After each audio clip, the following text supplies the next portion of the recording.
everyone, welcome to an amazing channel of PW CLAT. I'm advocate Mansi Jain.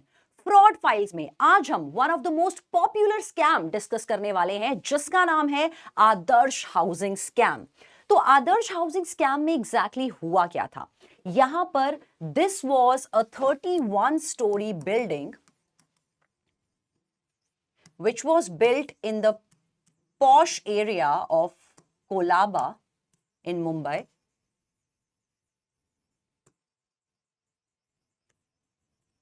And this area, this building was covering over 600 square feet area. यहां पर इस building को construction के time पर यह बोला गया था कि it has to be a 6 storey building, लेकिन स्कैम के हिसाब से इसको 31 स्टोरी बिल्डिंग बना दिया गया जो कि कोलाबा एरिया में थे मुंबई के, और इतना बड़ा एरिया कवर करा था। इसके लिए इस बिल्डिंग को बनाने के पीछे प्रपोजल वाज दैट कि जितने भी कारगिल वॉर्स के विडोज हैं और उनके बच्चे हैं और जितने भी आर्मी पर्सोनल्स हैं उनको इस स्टोरी में हाउसेस दिए जाएंगे। लेकिन अब स्कैम ये हुआ कि यहां पर जो घर हैं वो अलॉट हुए बहुत सारे ब्यूरोक्रेट्स को, बहुत सारे पॉलिटिकल लीडर्स को, बहुत सारे पॉलिटिशियंस को और बहुत ही नामी गिरामी लोगों को। तो वो सब चीजें पार्ट थी इस स्कैम की। So let's understand in detail. It was a 31-story apartment complex called the Adarsh Housing Society that was built in this area for 1999 Kargil war के हीरोज और उनकी वॉर विडोज के लिए।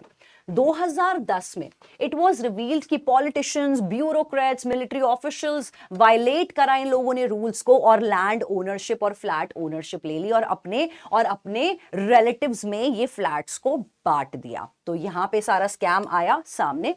रिपोर्ट ने इंडिकेट किया कि 4 फॉर्मर चीफ मिनिस्टर्स का यहां पर बहुत ज्यादा रोल था, जो था आपका mister Ashok Chavan, mister Vilasrao Deshmukh, mister Sushil Rao Shinde and Shivaji Rao Nilangekar Patil.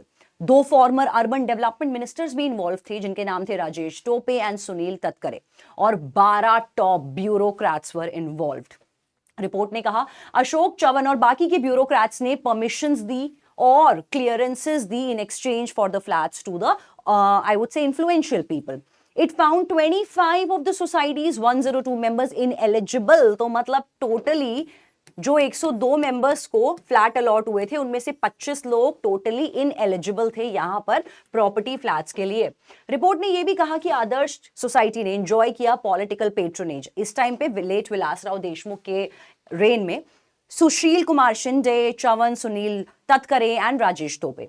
Report ने यह भी रिवील किया कि यहां पर टोटल 22 बेनामी ट्रांजैक्शंस भी हुई हैं in the allotment of flats. 22 benami transactions also took place and that Adarsh society never sought any environmental clearances. तो 2 चीजें थी, एक तो environmental clearances भी नहीं थी सोसाइटी के अंदर, क्योंकि कोस्टल एरियाज में आपको बिल्डिंग बिल्ड करते टाइम कुछ ना कुछ एक environmental clearances लेनी होती है, तो इस बिल्डिंग ने वो भी नहीं ली और साथ के साथ यहां पर गलत लोगों को अलॉट हुआ। रिपोर्ट ने मेंशन किया देवयानी खोब्रागडे, जो कि who was in the news for a visa fraud allegation by United States government around the same time report was released. She also was an illegal beneficiary of the flat allotted to her. Scandal कब आया सामने? जब एक environmentalist activist group इसको सामने लेकर आया जिसका नाम था NAPM, national alliance of people's movement. They filed a PIL, Public Interest Litigation, in Bombay High Court alleging कि ये जो कंस्ट्रक्शन है आदर्श बिल्डिंग की ये एनवायरमेंटल नॉर्म्स के हिसाब से नहीं है और कोस्टल रेगुलेशन के जोन लॉस को वायलेट कर रही है। इंक्वायरी कमीशन बिठाया गया। कोर्ट ने देखा कि न्यूमरस इरेगुलरिटीज रही हैं in the construction of this building and that the court order the building must be demolished. अब इसके बाद क्या होता है? Adarsh Housing Society scam caused widespread outrage in India and led to investigations against the several politicians and bureaucrats who were involved in the scam. तो सबके ऊपर यहाँ पर इंक्वायरी कमीशन सेटअप हुआ, जो भी पॉलिटिकल लीडर्स यहाँ पर इन्वॉल्व थे। It also resulted in change to the coastal regulation. साथ के साथ क्योंकि एनवायरमेंटल भी एक प्राइमा फेसी केस बनता है तो कोस्टल रेगुलेशन लॉज में भी कुछ अमेंडमेंट्स लाए गए इंडिया में, making more difficult for the builders to construct the high rise buildings on the coastal areas. Supreme court ने भी ऑर्डर किया कि इस टाइम पे स्टे लग जाएगा फिलहाल के लिए डिमोलिशन पे on this society in Mumbai.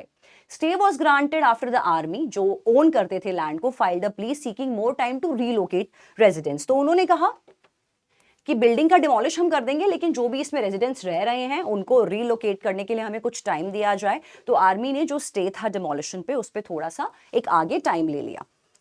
Army had earlier been given a deadline of December 31, 2016 to demolish, but they had sought an extension due to difficult task of finding new homes.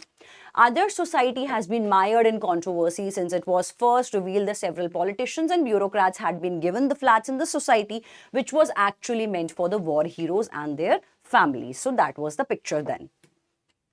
उसके बाद ये भी अलेज हुआ कि आदर्श housing society violet कर रही है number of laws जब इन्होंने प्रोजेक्ट अप्रूव करवाया, कंस्ट्रक्ट किया। इसमें सारे कोस्टल रेगुलेशन जोन लॉज थे जो उन्होंने वायलेट किए, विच प्रोहिबिट द कंस्ट्रक्शन, जिसमें यह भी बोला जाता है कि कोस्ट एरिया के 500 मीटर तक आपको कंस्ट्रक्शन नहीं करनी है, और वो तब भी इस बिल्डिंग को कंस्ट्रक्ट किया within 500 metre range of coast.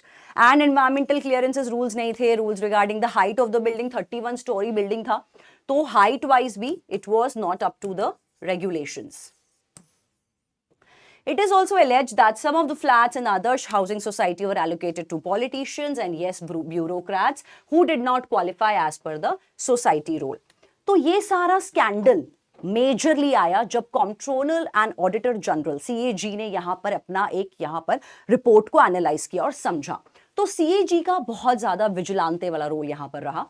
CAG is India's top auditing body and is responsible for auditing the government departments and agency.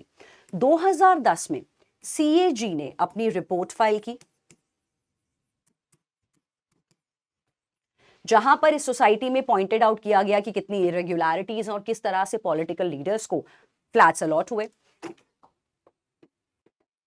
This report was highly instrumental and proved to be very useful, CAG report, in uncovering the massive fraud that was perpetrated by society's promoter.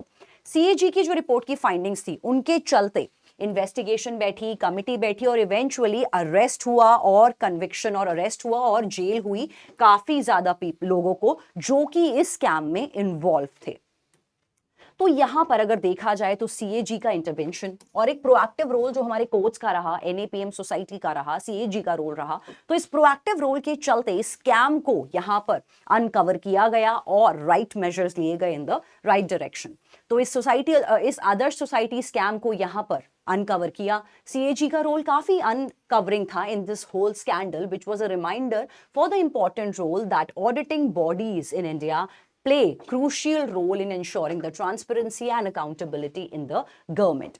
तो comment section में बताइए आदर्श housing society को लेकर अगर आपके पास कुछ extra information है, या अगले आप कौन से स्कैम का वेट कर रहे हैं in our next fraud files. Thank you.